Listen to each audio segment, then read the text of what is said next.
Everyone, and welcome to the American Scouser podcast. Another Monday night. We are back. The stash is back. It's all happening over here on a Monday night. I am your host, as always, Timuchin here in Chicago. Forget the weather. We do have a sponsor today because this host is brought to you by Dayquil, where you don't think you're sick 3 hours at a time. So I popped a couple of those babies in to get rid of this damn cold because Chicago weather is changing nonstop. But in action, voice is kind of back, and Gally is back. We just recorded the Premier League with Gally, so I have already seen enough of him, but here's some more. What's happening? It's just another hour of fun, let me tell you. 60 minutes of, oh, wait. That was what they used to say about Arkansas defense. I think it was 60 minutes of hell, and it was 40 minutes of hell, but this will be, 60 minutes of hell and Bickler's mustache. Yes, with all its glory. So basically, normally, I mean, if you follow the channel, you know, and if you don't, why the hell not? Make sure you subscribe. We're almost at that 1,000, by the way. 5-6 people away. But normally, Bickler records the Premier League show with Gally, but today I'm assuming by seeing you, Bickler, you had some stash care to take care of, so you couldn't make the podcast because gotta get that thing. It takes a lot to get that thing perfect. Yeah, it was just I started at 7:30 this morning and just ran long. So thanks for filling in. No, I had an elementary school Christmas recital to go to, which is just the day started off with a loud knock on the door because the city was towing cars out in front of my house because they are repaving the street and gave nobody any notice. And it's been, ended with the elementary school Christmas recital. So another awesome Monday in the books. Those are fun. I remember those.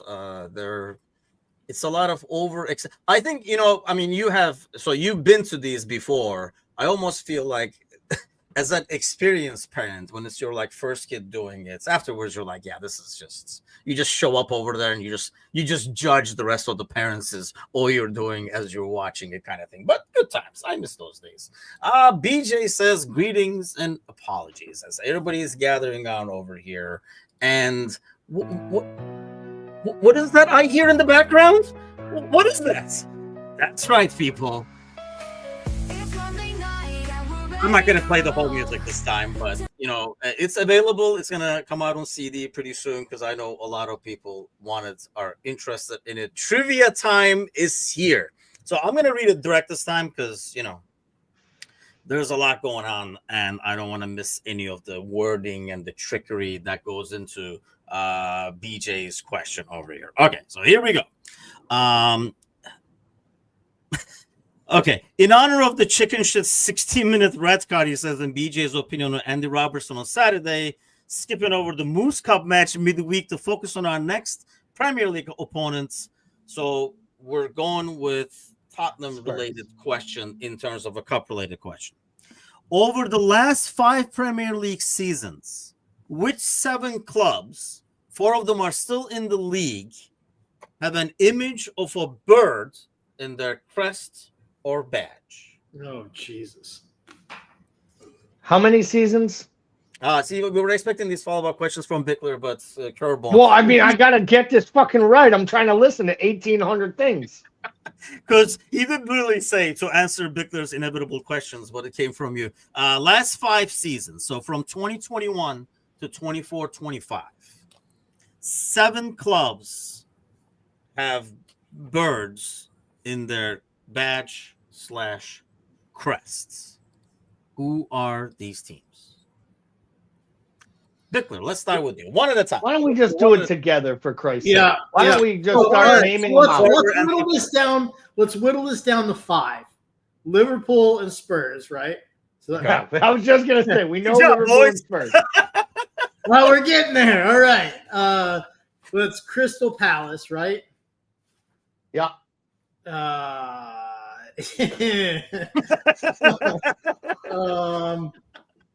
God. Trying to think who else.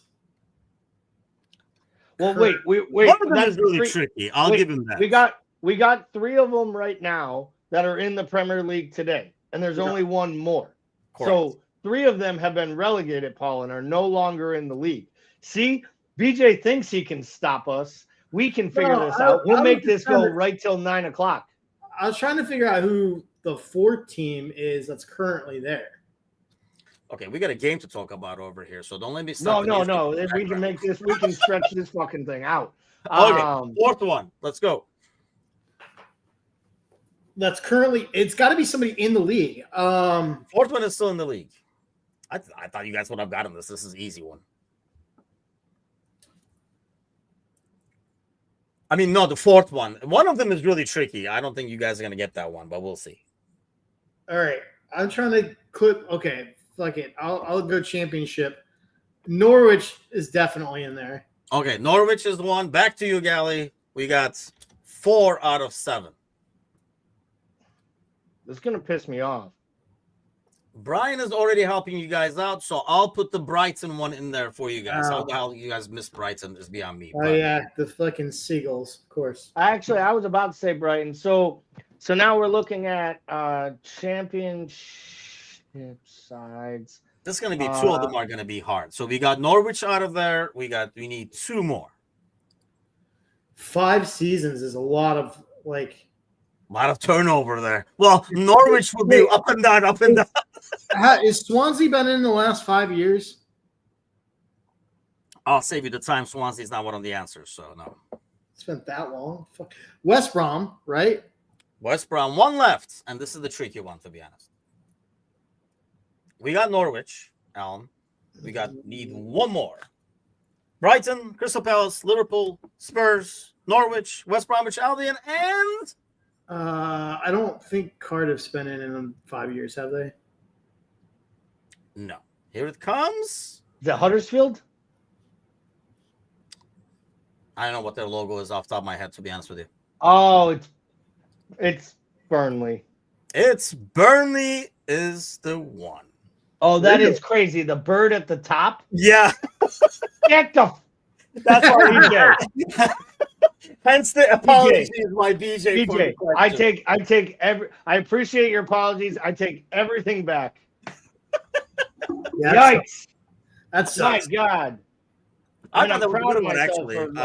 Yeah, that's terrible. But I would have never gotten Burnley. There's like a little bird. What is the bird, by the way? He even told me what the birds are. Actually, it's the stork. It's a stork. Apparently, I'm taking what BJ says. So yeah, that's big in the Midlands, I'd imagine. Thinking of myself, like there's storks everywhere over there. Yeah, Brian says like digging deep. Yes, we are.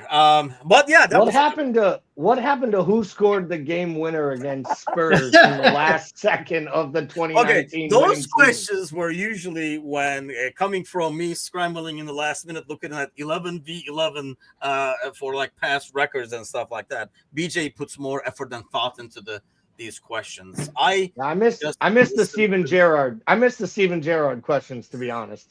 Me too. Well, you guys are not getting him back, so you have to live with it. Okay, let's talk about the weekend over here. Kind of like a weird weekend. I don't know where you guys are at. We'll start with you, Bickler. The game against Newcastle hurt a lot more because it felt like we won it, and then we gave it away with the mistake. This one somehow did not feel as bad, and I don't know how you felt about it. I can't put my finger on it. I don't know if it's because Arsenal lost points too at the same time, like literally simultaneously. I don't know if it's because it almost felt like we had lost the game and we took a point out of it, or the fact that what I saw on the pitch in terms of play, not to mention seeing Jota back, Elliott back, and stuff like that, gave me so much more hope for the future that I wasn't as devastated as I was from the Newcastle game. When the game is over, what does Bickler think as he is tweaking the stash? I mean, I just was like happy with the overall effort. You know, I mean, when you play essentially 80 minutes with 10 men. It's tough, and like I just felt like the effort was there. I felt like they got unfortunate. I think I can only speak for myself, but I thought this one felt more manageable just because the fact that we played down a man, the fact that I thought we played relatively well, and the fact that, like, let's face it, guys, we have a game in hand and we're up points in a league where everybody looks beatable. Like, and I think that has to help a little bit. Like the fact that we're in the position we are, I think if we're down 3 and we're second or third in the table and we're playing against an Arsenal or Chelsea or City side who just simply isn't dropping anything, then I think we probably feel differently.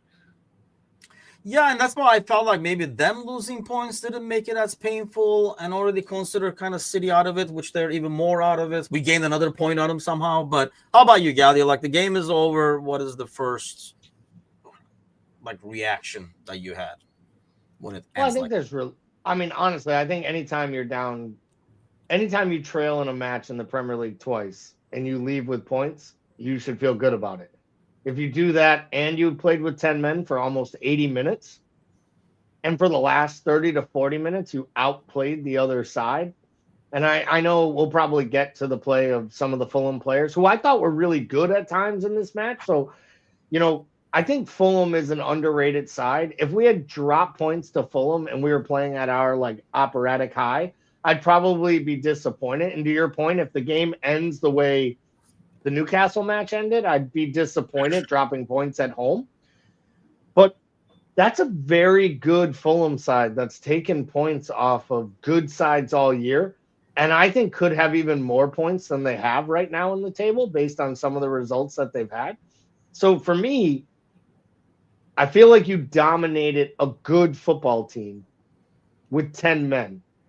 And I think we played our best football in the second half after we started to make some changes, which once again just reinforces that I think in-game management, I think Liverpool has the best manager in the Premier League, and it's been shown over the first 16 game weeks. And to me, that makes me feel even more confident, even in a week where we drop points, because to your point and Paul's point, this entire league looks so wide open. I think any side other than maybe Southampton can take points off just about everybody in this league on their day, as shown by Everton at Arsenal. Yeah, taking a point. I mean, that's why, this league is the best league in the world. I mean, yeah, it is in some ways. Like, there's nothing is won on paper. It's going to be, like a tricky, and, you don't win this thing months in advance, blah, blah, blah. But, I mean, the in-game management thing, why are you guys having so much fun with that? You said it. You were like, basically, it was everything but the advertisement. If you were Peter Drury there, you would have been like, Tamuchin Uris, or it would have been Tamuchin Uris says it's the best league in the world. No, I mean that you're gonna play tough games. I felt like the way we responded. The thing with Fulham is, I really feel like Fulham is, and I've said this before, and hopefully Alex will be on the panel tomorrow, so we can talk about this a bit more. But I feel like they're like a very naive team, and they enjoy the moment, and sometimes they don't capitalize on the moment. I mean, I want to ask you about the substitutions and how we reacted to the whole 10-man thing, Bickler. Because in most situations, yes, there will be a substitution coming right away. Somebody will be sacrificed, and the left back will be brought in. I guess it does help the fact that we didn't have a left back to bring in the first place. But, normally you would say, okay, Kwanzaa comes and Gomez goes to the left or something like that. But there were moments, Bickler, within those first 5 to 10 minutes of going down where we were tinkering, and it wasn't like totally set yet. Like, we were not sure exactly, or the players did not know exactly what was happening or where they had to be. They were adjusting.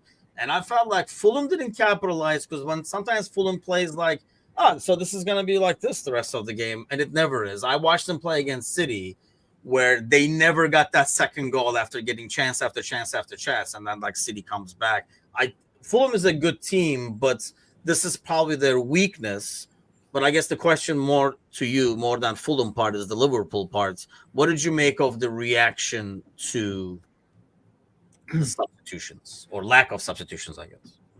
I mean, I think what really stood out to me was the fact that post red card, we just prioritized ball possession. because like it was like the old Mourinho is like they can't beat you if they don't have the ball. That's what it felt like.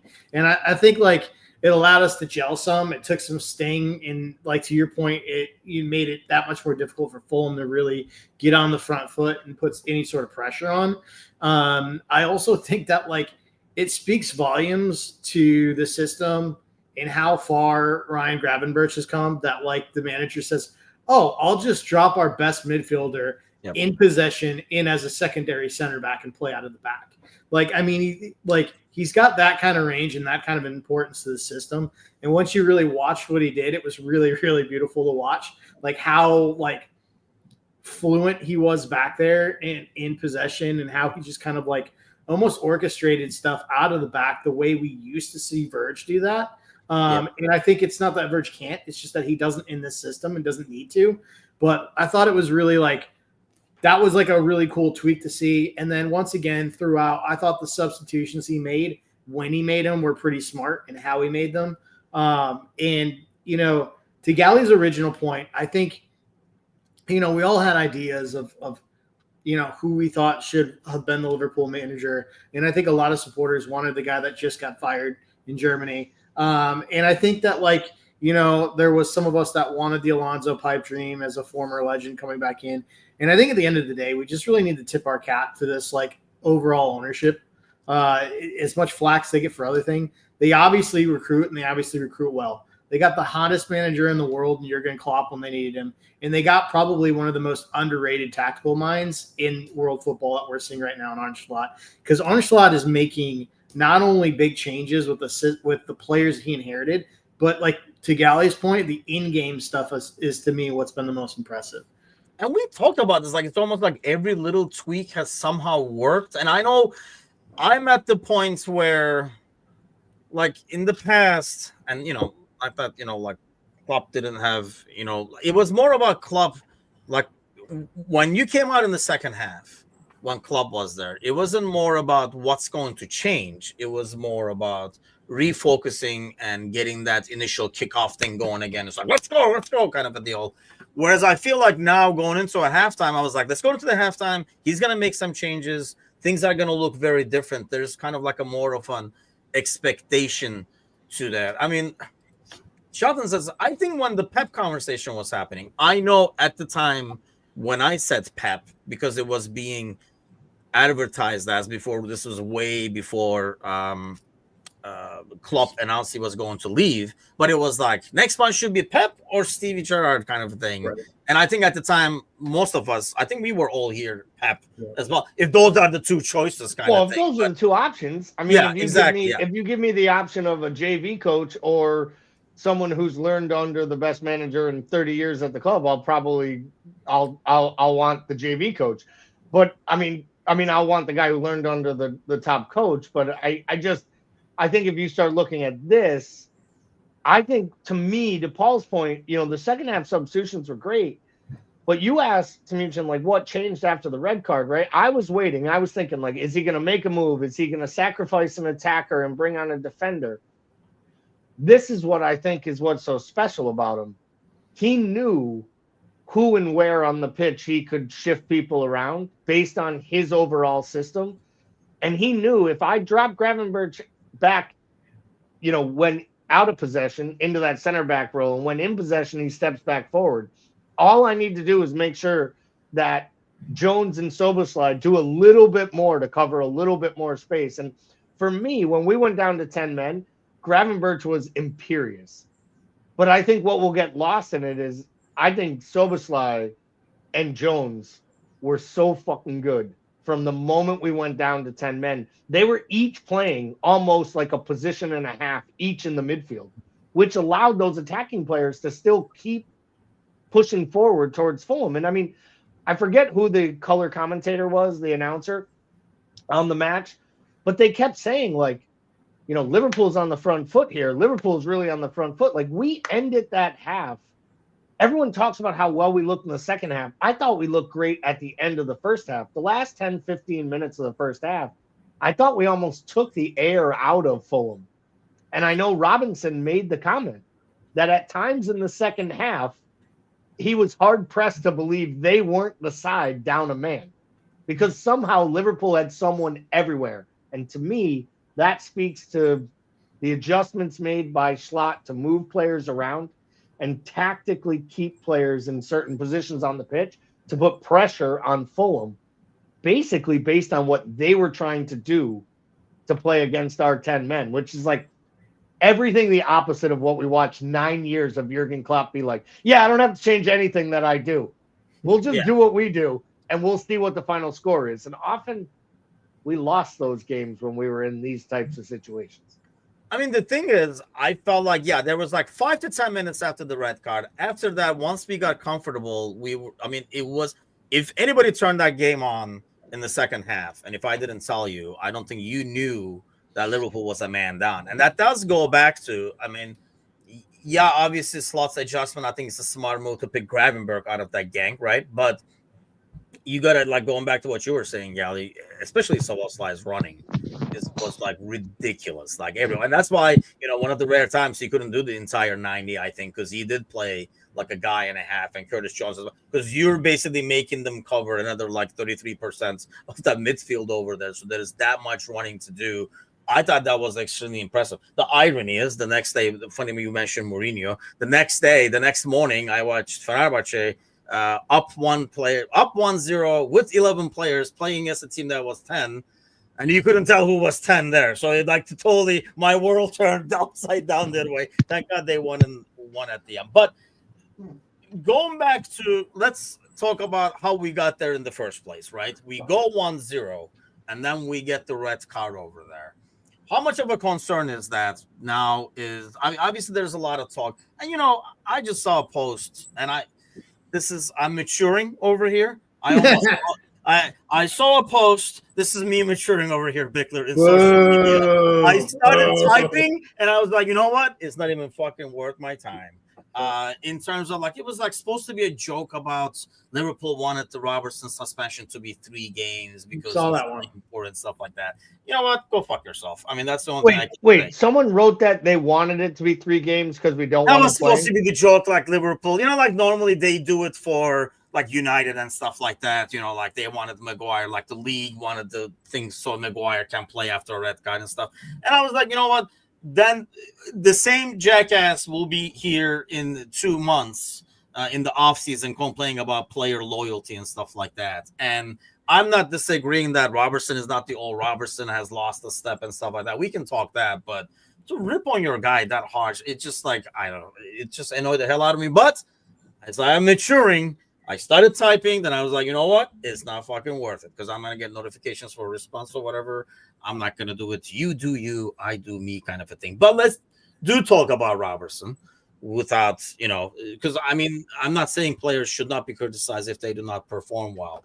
Do we have an issue over there, or is it just because the issue there, Bickler, is the fact that, once again, he doesn't have a backup because Kostas is not around? Because when we were rotating, it felt like you got a better Robertson, especially after he had time off. Well, yeah, I definitely think age factors in here, but I think we probably need fullback help on both sides, if we're perfectly honest. And the thing that gets me about the Robbo red card is we're literally a couple weeks away from him having man of the match in a match. Yeah. And the other thing is here's where I really end up on this.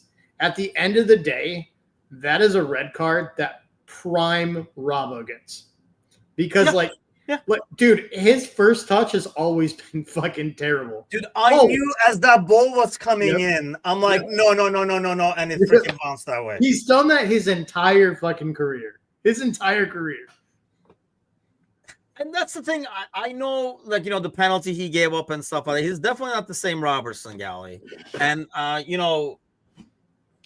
Chris, by the way, says that your opinions are worse than your stash, which... what's interesting is this guy is 30 minutes removed of sending me adorable pictures of his newborn baby, and then he says this. So Oh wait, Chris is the one that had Yeah. the kid during the Yeah, 24 This was the kid. podcast. This right. is the one where Paul blew off. I can understand his disdain. I mean, he did blow off the birth of his first child to do a fucking podcast with me and you for 24 hours. So, I mean, I might question my loyalties as well. First of all, Bickler's opinions are, I mean, when the bar is set at Bickler's stash, everything's going to be under that. I mean, that's just Well, way yeah. too high of a bar. Okay, so they're both awesome.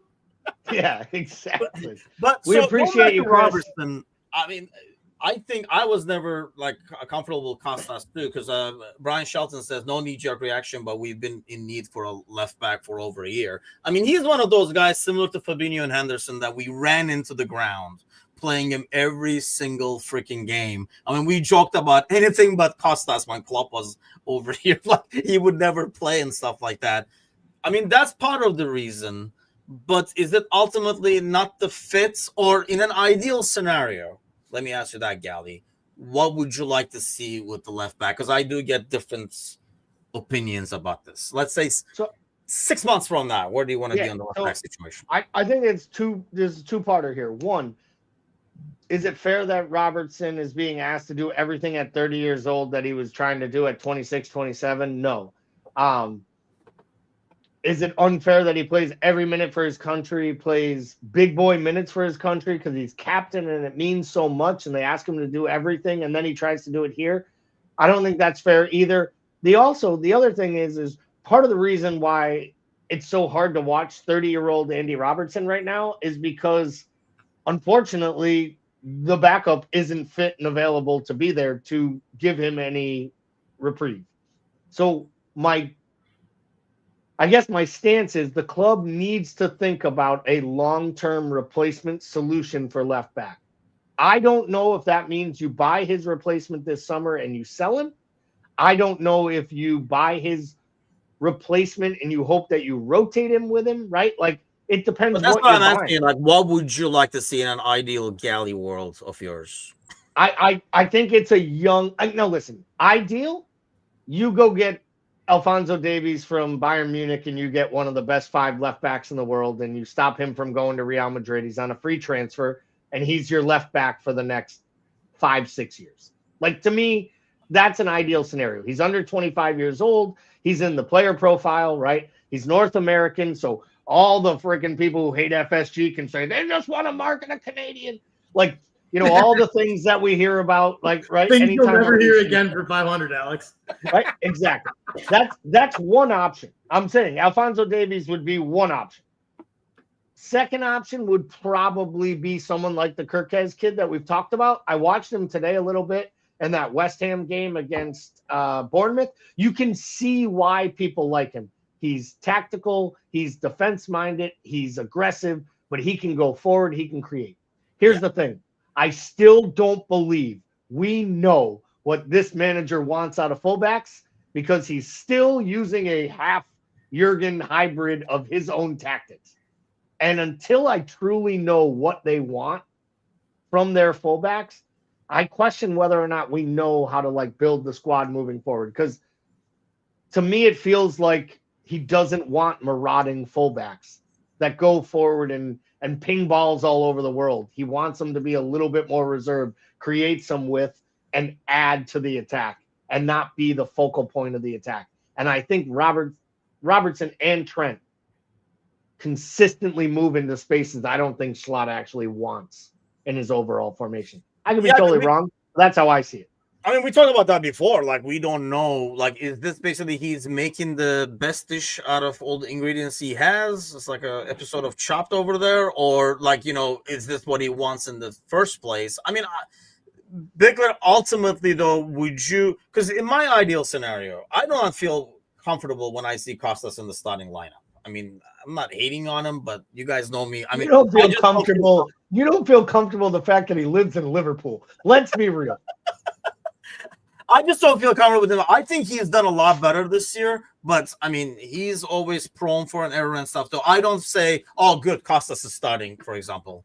I mean, in an ideal world, I guess, at least for me, Bickler would be a guy like Kirkez, I guess, in terms of age and player profile and stuff like that. Premier League experience helps with Robertson as his backup or them rotating as opposed to moving on from Robertson. Because not only that, I mean, Robertson is one of those guys you can clearly see that behind the scenes, he's another captain-like figure for like the younger players and everybody else sets a good example and stuff. Instead of Costas just serving more coffee, I would rather have Robertson on the bench. I know you can probably get more for Robertson and there'll be more suitors and he has 1 year left on his contract and stuff. But I guess that would be my ideal scenario. What is yours? I mean, yeah, I think ideally you sign him to like a 2-3 year bumper and you kind of work somebody else in as well. Like, I think the big question is, what does Robbo want there, right? Is he okay? He doesn't want to sit. Right. And that's my main thing is like to me, you almost got to go get 2 fullbacks because like you're going to it's going to have to be a rotational piece there because like if you go away from Robbo, you're not going to, I just don't think Costas is what this manager wants. And I can I know that he's been in and out injured, but I feel like we would have seen more of him by now. And I just think I think the manager has pretty well proven what happens to players that he doesn't really want.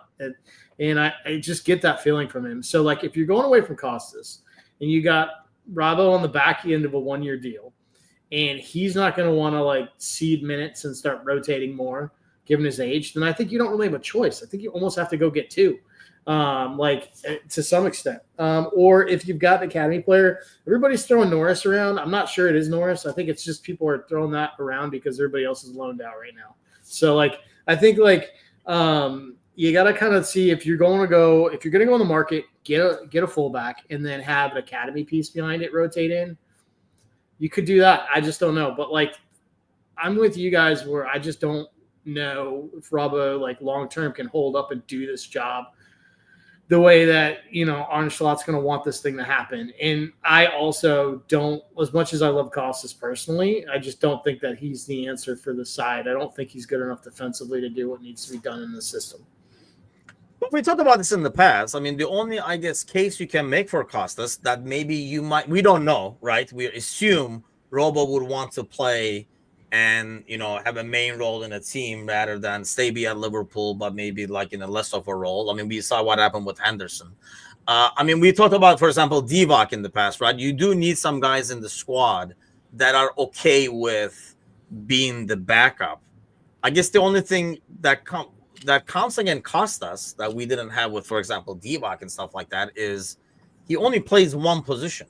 So he's if you had a guy like Gomez, where as your backup, not that he's happy with being a backup, or you can come here, you can be center back, right back, left back, and stuff like that. Okay, keep a guy like that in the squad. I just don't understand. I don't see the point of keeping a player that I agree with Bickler. I don't think Slot rates him that high. Otherwise, he would probably be starting even more. He went out of his way to say that the only reason he was starting was because Robertson didn't have enough time off and getting his legs and stuff like that.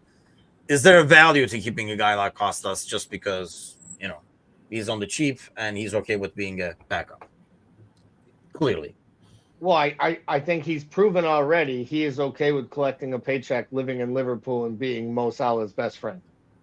So if you re-sign Mo to a couple more year extension and you decide, we'll give Costas 10 or 15 starts or 10 or 15 matches and rotate him into the young left back that we bring in, et cetera, right? Then I could see that being the makeshift way. I personally think Robertson, there is less chance Robertson takes a Milner / lesser role than there was Henderson taking the lesser role. And that was Jurgen Klopp asking Henderson to take that lesser role. And I don't think there's any part of Andy Robertson next season that wants to hear he is not first choice every day and that he's going to start 30 of 38 Premier League games. And if he is, I think Andy Robertson wants to be at Celtic. Because the thing about Andy, he doesn't look to me like Andy Robertson is the guy, right? He's quintessential. He's the guy where if he's on your team, you love him. If he's on anyone else's team, he's fucking Phil Foden. Let's be real. We would hate that guy if he was at United. We would absolutely hate him. He'd be the player we hated the most. Yeah, probably because he gets under people's skin. Yep, in a good way. I'm not sure that guy is good at his own club if he's not happy. Like, I think he's a great soldier. I think if Andy Robertson isn't playing, if he's second choice or he's fighting for first choice, I don't think he is the red ass hot fire leader in the dressing room. I think he's angry, he's bitter, and he's frustrated.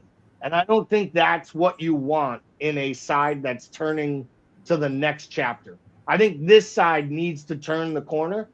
And unfortunately for him, with 1 year left on his contract and showing some signs that maybe this league is running past his legs, or we ran past his legs, it would be a mistake to give him a 2 or 3 year contract, because I think 2 or 3 years from now, this won't look any better. And I think he will be just as frustrated as Henderson was at the idea of not being a big part of this side moving forward. And I can be totally wrong there, but I think that's a realistic assumption to make. I think it depends on the options on what he wants, though, right? I mean, Henderson had the generational wealth as an option waiting over there, so there's something to weigh in and be like, he was lured that way compared to the other one. I don't think, I don't know what he would do. I don't know if he would just suck it up and come with the tail between the legs if the Saudi thing didn't happen and still be on the bench or whatever that year, and he would get a lot of playing time. That's a different story. But with Robertson, unless he does want to go to the Celtic and stuff, I guess, because to me, I see Robertson as more I mean, we don't know who's right, who's wrong, because we don't know Robertson, what's in his head. But I personally see complete opposite of Galley. I see him as more like a Milner-like guy who would embrace that role of, seeing Milner as opposed to if I'm not playing, I'm gone kind of a thing. I mean, like I said, there's no way to know what's in his head, but I really don't know. I can see both. I'm kind of inclined to think that maybe he's open to accepting a rotational role, just because I think if you look at him, he set out just about everything he set out to accomplish in his career, with the exception of Scotland doing anything on the international level, which, let's face it, yeah, I mean, he's probably had an adjusted expectation most of his life there anyway. So I think the only thing what this really hinges on is how much does Andy want to play football for Scotland? And traditionally for him, that's been a pretty big deal. So it really just, to me, is going to come down to how he feels about that. If he's open to this thing sort of being a swan song and him starting to fade and be more of a mentor and a rotational piece, and still be a big part of the side, right? But not maybe a locked-in starting 11 fullback for this side, then I think there's a chance that maybe he does. I just don't know. I really don't. I could see both being the case, and I don't mean to be just the third wheel here, splitting it down the middle, but I really don't know. I guess my question is, who's the last player? Take James. I'm going to play till I'm 155 Milner aside. Who is the last player that was an elite caliber player at a club that you remember doing that? Taking a step down. And Bobby Firmino. Well, he did it, and then when there was a chance and they said, would you be interested to come back again? He did it for one season, and then he went to Saudi Arabia and took the money. Yep. And I don't know that he signs another deal to continue to do it. And I think that's where the money thing is different, though. I think in both those cases when we talk, because the alternative, everybody's assuming he would go to Scotland, he would play for Celtic or something like that. That's basically the alternative. We're thinking he does that, so he plays regularly, starts a team, leads a team, or he takes this kind of a role. I don't think, the Saudis are yeah, let's go get Robertson. No, but my point is I think that, but I guess that's my point. You asked what would be the enticing point. Paul said he wants to play for Scotland. To get into the Scottish side and still be playing regularly, he has to be playing regularly in a league. Does he will play? Yeah, I think he does, because the Scottish team doesn't call up all their players and play them when they're not playing regularly. And I also think that if you really look at it, if you read between the lines, his greatest regret in his professional career is not making it with Celtic. You don't think captaining Celtic and lifting a Scottish trophy is a good way to end your career? And to me, he has one more chance to make that happen. And that's probably a move there. I don't think he walks there as a free agent at 34, 35. And I think if Celtic had a chance to bring Andy Robertson in from a leadership standpoint at a reasonable price, and let's not forget, this is a Liverpool group that likes to profit on every asset they have. They paid $8 million for him. They won every trophy in the world, and they may sell him for a profit at the end of this season. That is the type of Edwards type move. We are questioning whether or not he will give Mo Salah, who is putting up the best 3 years in the history of attacking players at the club has ever seen. We're questioning whether they'll give him a contract because of his age. And we're talking about giving a 31-year-old a 3-year bumper who plays left back. I don't see Edwards those are apples and oranges, though, aren't we? Like, we're not talking the same money. We're not talking. Robertson makes almost $200,000 a week. He makes. I mean, no, the extension of. But I mean, here's the thing. I think Robertson knows that he's on the decline. I would think, realistically, whereas Mo probably feels like, and probably is right, he's one of the best in the world. That's why I feel like it's apples and oranges. Edwards has never given a contract extension to a player over 30 at any time he was in control of the club. I just think, changing both of them, because then you're keeping Costas. I don't know, like, how good of an investment that is, because you're not going to get anything for that dude. I guess maybe that's why you keep him, because you can get something for Robertson. I think depends on what Slot wants, right? I think it's very easy. We've seen this when we have healthy right and left backs on the bench, that he does like to change, and that's one of the top first pieces he rotates. Like, mid-second half and stuff like that. He's changed Trent and Bradley. He's changed, Costas and Robertson, whichever one has started. So he would get a lot more minutes. I guess it really depends on what Robertson wants at the end. I can see the whole Celtic thing. And there's something to be said about pride, too. I mean, he might not want to be, like, diminished at all. I personally see him as having seen somebody so close with Milner that he would kind of see the value in that, be okay with that, but who knows? I mean, I guess we'll probably find out this summer. Let me ask you that, I guess, Bickler, do you anticipate anything happening in that category in January? No. Right or left? No. No. How about you, Gal? I think if they had an opportunity to purchase the Kirkes kid in January, they'll make that buy. I don't think it means that the player comes now, but I think if they had a chance to buy the player, I think they'll be looking. I think this club has to be thinking about strengthening in January. You're in a position to strike and win this league. I think it would be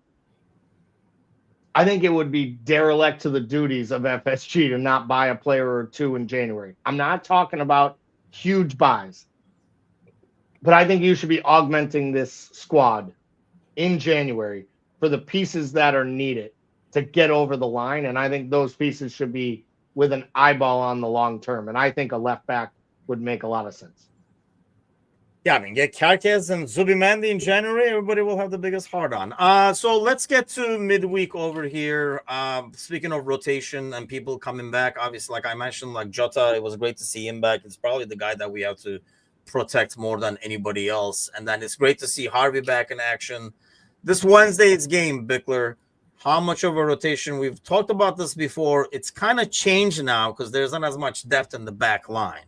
So do you just grab some kids? A bunch of them did not play for the U21s, but that might just mean that they're going to be, they could be on the bench as options and stuff like that. But how do you approach the Southampton game? Man, I don't know. Like, my instinct here is always to rotate as much as you can. I don't know how much they really can, like, what are you doing going and finding Nat Phillips and dragging him out of a pub? I think obviously he's on Barack's football manager team at Oldham. He's available. Which Oldham is the perfect team for that. Just a 4-4-2, just lump it up the side. I think, this is probably obviously a good spot to see Kwanzaa, and hopefully he works out the wiggles in a full match like this. Yeah, I know, fingers crossed. But, I would want to see a lot of rotation here. I just don't think there's a whole lot you can make unless you are pulling a good deal from the academy, and I just don't know if I see him doing that. Okay, two players. Before I go to Gally, let me ask you about these two players and how you handle them McAllister, who hasn't played in a while now, so if anything, he's had like 6 months worth of rest within these times probably that he's got. And Jota, how do you handle those two in terms of minutes, starting, sub? So is McAllister eligible for this one? Yes. Yes. Is he eligible for the one after? Yeah, Yes. he served his He's suspension suspension. He's against done. Fulham. For some reason, I thought he had an extra game here. But maybe Well, he had the suspension in You the know what? Champions League as well, so he couldn't play against Girona or what was supposed to be Everton, then Fulham. So he hasn't played in like 10 days, or right? It's like my freaking oldest kid. I can't keep up with all these suspensions here.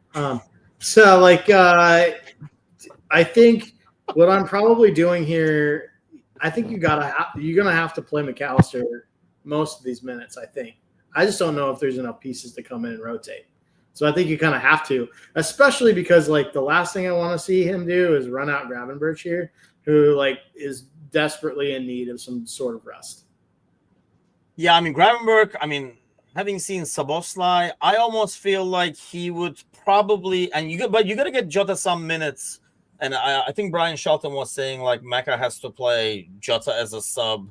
I almost agree that Mecca will probably start and be subbed at 60, but you got to bring Jota in at least for 20, 30 minutes because in an ideal world, I would want him starting against Spurs. And he has to play at least 20, 30 to be able to do that afterwards. And you can send Nunez against Southampton and stuff. Do you bring Endo in, Gally, or what do you do? How do you handle those two guys? Yeah, so originally I had said I would have played Endo and Morton, honestly, in this game, but obviously Morton's hurt and isn't available. So, and I meant that very seriously because that was like a wrap up all this midfield. I would have just rotated fully.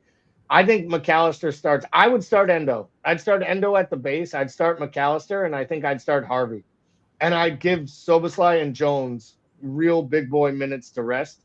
I would not start Jota, but I'd get him 20, 30 minutes at the end of the match out of hopes that he's ready to start Spurs. Because I think at the end of the day, and people are going to get so mad to hear this, but I just feel like Gakpo, Jota, and Mo is our top front three.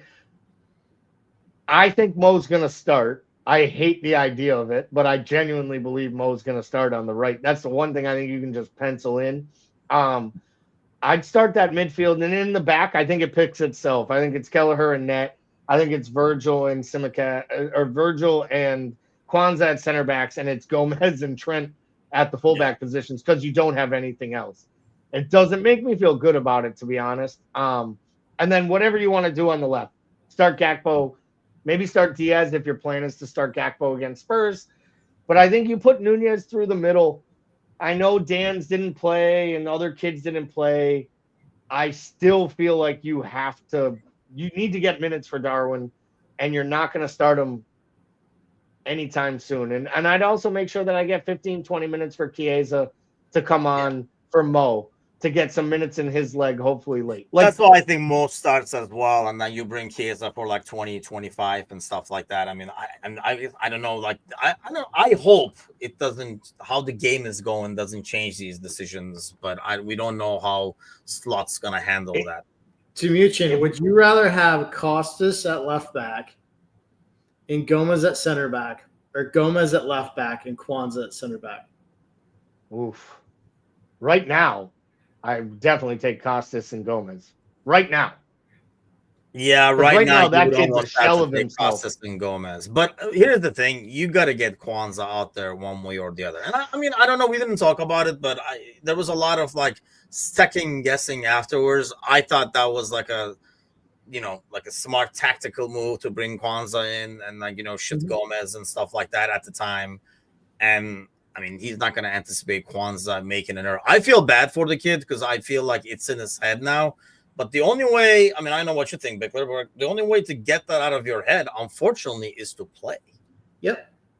No, I agree. I mean, I think you got to play him. I thought the sub was smart. I thought, like, you have to do that. I don't know if the kid's Liverpool level. I think we just jumped the shark on that one, and I think we gave him too much too early. I don't think he's ready. I don't know that he's ever going to be Liverpool quality, but I think as long as you have him in the system and as long as he's rostered, I think you have to continue to put him out there. I just brought the question up because there's another group chat that I saw, or another social media thing where somebody's saying that you got to put Gomez left and start Kwanzaa at center back, which I thought was interesting off the back of this performance. Because Costas is not back yet, right? Is he available? No, right? As far as I know, he was still injured on the weekend, so he was in the crowd. He wasn't on the bench. Pouring coffee for Mo, using the espresso machine for Mo, probably. But yeah, if that isn't an option. But yeah, I would probably put Kwanzaa. I just want him to kind of. He has to play some games. He probably should go out there on those Champions League games, and he needs minutes to kind of like shake that up. Unfortunately for him, even when he's had decent games, I think that's the issue. Yeah, I mean, that's the thing. He's made like an error. There's an error in him. But I think Gally, at the same time, I don't think we overvalued him. I think he's pretty good.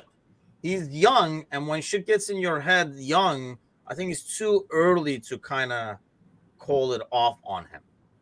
Because we've seen what he can do, play well, and consistently. Like, sometimes you bring a young kid up, he plays 2 weeks, and then you're like, oh, this kid's going to be good. And then he's not. He's only good for 2 weeks. But he's done it for like a long time to be able to earn multiple opportunities. Listen, he's earned a chance to win his way back. I wouldn't say he's done it for a long time. He came on in the middle of last season, played half the season, then Matip took the job, then he took it back.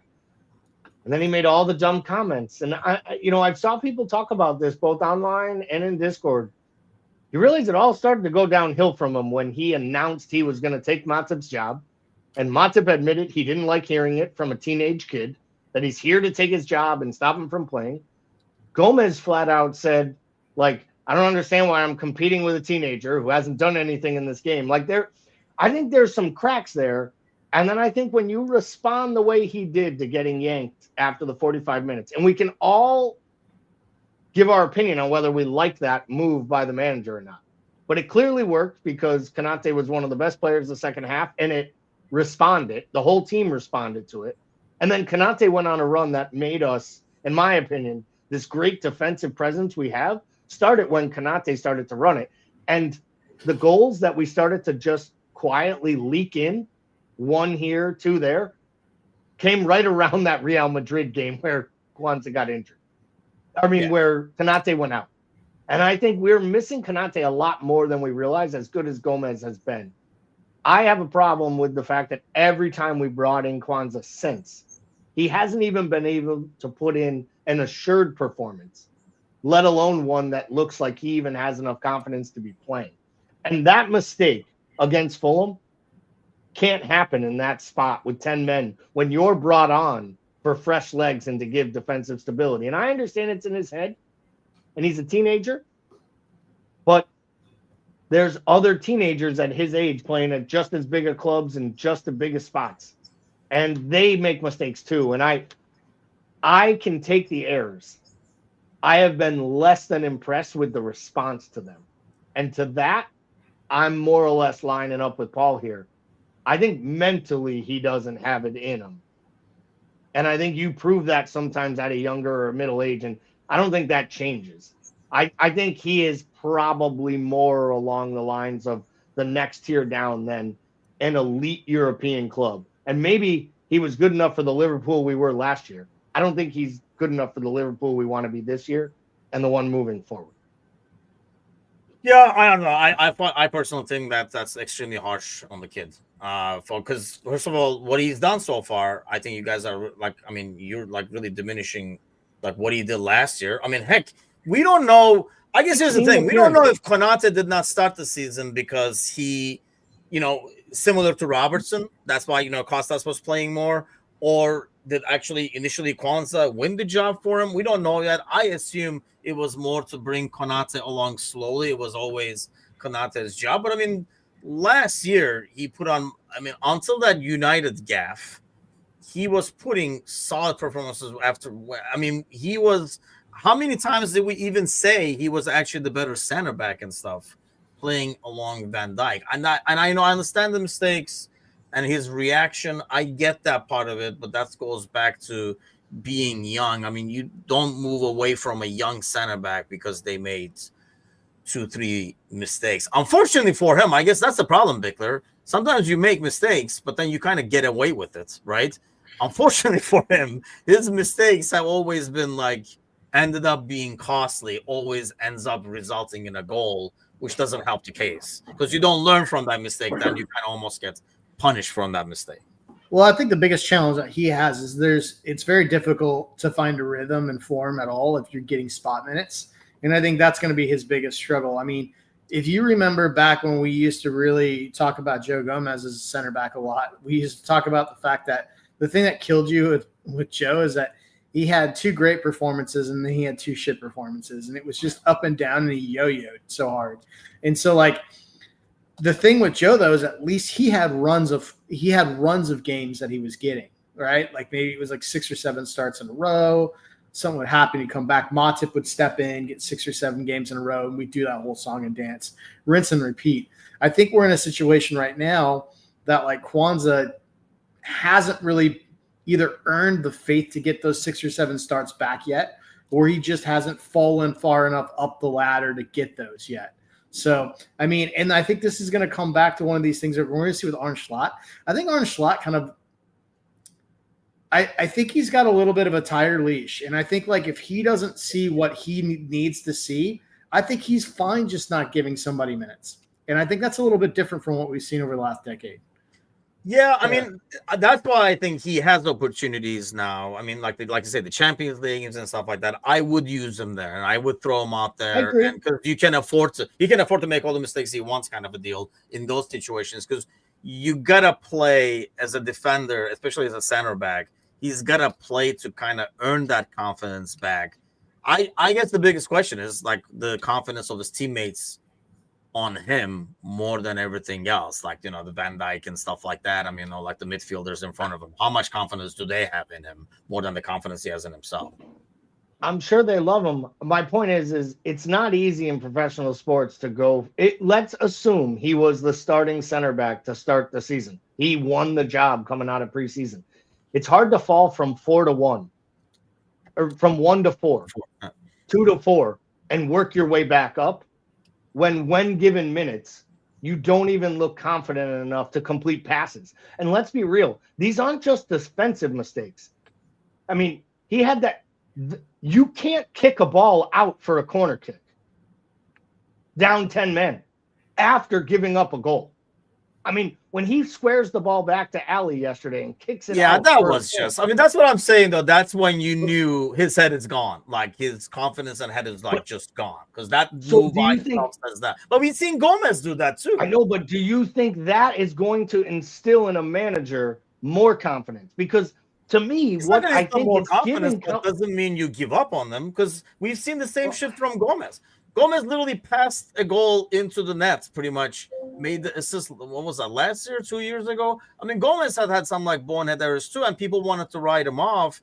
I just feel like it's way too early to write him off. I think the difference between like what we've seen with Joe Gomez and Kwanzaa to me is like managerial approaches, where I think that Klopp took extra efforts to protect players from being in certain situations. Yes. Where I think Arne Slot says like, if you're going to be here and you're going to be in the system and you're going to play with the big boys, you have to handle the situation. It doesn't matter. Swim or sink kind of a deal. Yeah. I guess we're going to find that out, though. Like, I want to see, because we felt like we would not see him for some time, right? And he did get his opportunities. And like you're saying, Gally, he did not make the best of them, obviously. But I think, for example, this game on Wednesday, some Champions League games are good games to get him out there and hope like he kind of like plays himself out of it. I hope it really works out because I think the kid's a really nice kid. It just feels to me the manager wanted him to fight his way back into it, and I think that he had ways to do it. I don't think the way he handled the first match on the sidelines, I don't think his comments after helped him. I don't think his next 2 or 3 performances when he was given minutes helped him. And I think when you finally get your chance and you don't take it, I think you continue to lose opportunities to regain that manager's or coach's trust and respect. And I fear that he is quickly running out the trust that he has. The other thing I will say is again, this is a new regime running this club. not the ones who promoted him to the first team last year, and not anyone who gave him extensions or signed him in the first place. Like, it's going to be interesting to see how Slot and this kind of front office handles these players, and which ones are considered to be part of the long-term plan and which ones are considered to be surplus. And right now, the manager's treating him like he might be right at the end of his the most fringe of his squad, in my opinion. He's probably definitely has fallen in the pecking order, but I think he must be doing something right because he hasn't been kicked into oblivion either. So he's still got those chances in, or maybe he's going to be... The alternate option's Nat Phillips. Yeah. The alternate option's Nat Phillips. But, I mean, that's the thing. He's not Nat Phillips, so there's that. He's got that going for him. But let's end, as always, with some predictions. No way to predict this lineup over here, but how do you see the game turning out, Bickler? Southampton away. Oh, I know it's probably going to be a pretty rotated squad, but this is a Southampton team that is a championship team. They've conceded 11 goals in the last 3 matches. I'll go 3-0 here. The only worry I have is the change of regime. I wish it came after this game because I don't think they're going to be building from the back. I think they're just going to keep booting it up. Now, how about you, Yali? What do you expect out of this game? Yeah, I'll go 2-0. I do worry a little bit about all the changes. Maybe they can nick a goal here or there, but they don't have firepower. They don't have a youth setup to bring up a bunch of young kids. Like, they're already playing Tyler Dibbling. They're playing Cam Archer. Like, these are really good young players that should be in the championship plying their trade. So for me, I'm going to say we get the win here. There's part of me that thinks like a huge upset here and losing might be the best thing for us because it gives us 2 midweeks off in January that we may not need back-to-back trips to Arsenal or Spurs or United. But I want to win a trophy. We're in the quarterfinals and we're playing a team dead rooted to last place in the table. So I'm going to call for a 2-0 victory, but I'm going to also say that there's a kernel of an area where a loss may be a net win. Let me pull this up real quick because I know, like, so you were saying, like, Southamptons are fighting relegation, so that, you know, like, they're going to be more focused on that, and they're going away to Fulham on Sunday this week in the league. They actually, like, probably it wasn't a bad time for them to switch in some ways. Managements based on the fixtures coming up, they have chances and getting some points. But yeah, I don't know. It feels like, you know, they will go at it. But I mean, going back to what Vic was saying, even when they go at it, I don't know how good this team is. They will not make the same mistakes I think the old regime was making, though. I feel like they will make it harder on us. But I still go with the Timuchin special on this one and the goal coming in. Because, like I said, there's going to be a lot of makeshift pieces out there. Not defensively, but especially in midfield, especially if we rotate. Let's hope we rotate. But we'll be here. They're 9 points from safety. Are they 9 now? Jesus. 9 points from safety.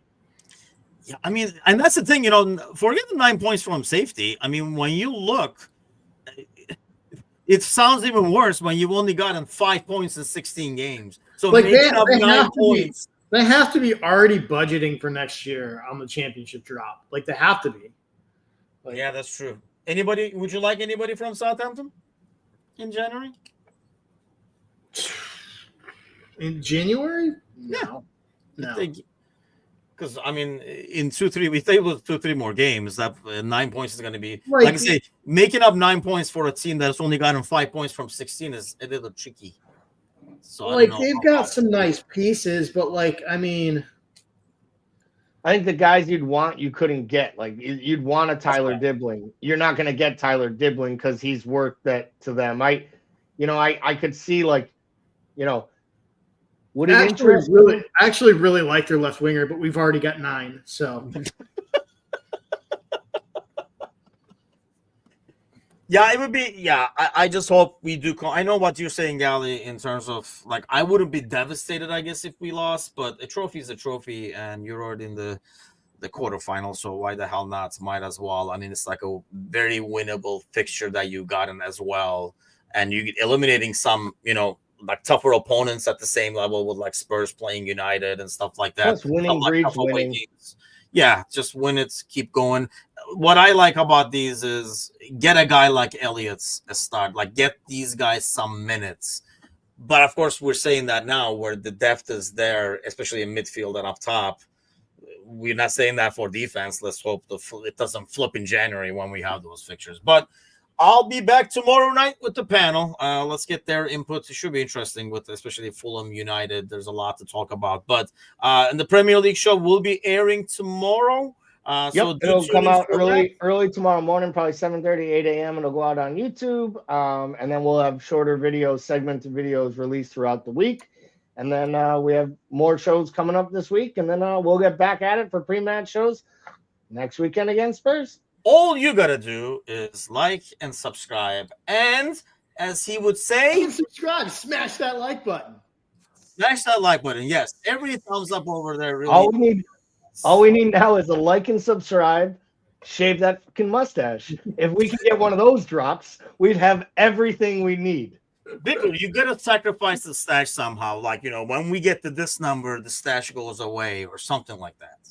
I'm gonna take a half inch every hour on the marathon. Dude, I love that idea. I'll start on one side too and just work our way this way. Problem is that means that at the end you're gonna look in an area you don't want to be right around 2 a.m. No, because it'll be going left to right. Oh, okay. We're going straight across. Almost like a stash style, if you will. Yeah, we're going to go left to right. We want to avoid any historical stashes that would be crossed. You should probably just start with like the full-out beard and just start taking that thing. We could go to lamb chops. Then we could bring it down into one of these creepy things. Then we could do a Fu Manchu. And we just keep working it out. We'll have to come up with as long as it ends with like a nice push room. Like shaving Gillettes or something like that will sponsor the segment. Yeah, dude. Especially if we do it at Carragher's, they're gonna be like, "Why do you guys have all this tarp laid down?"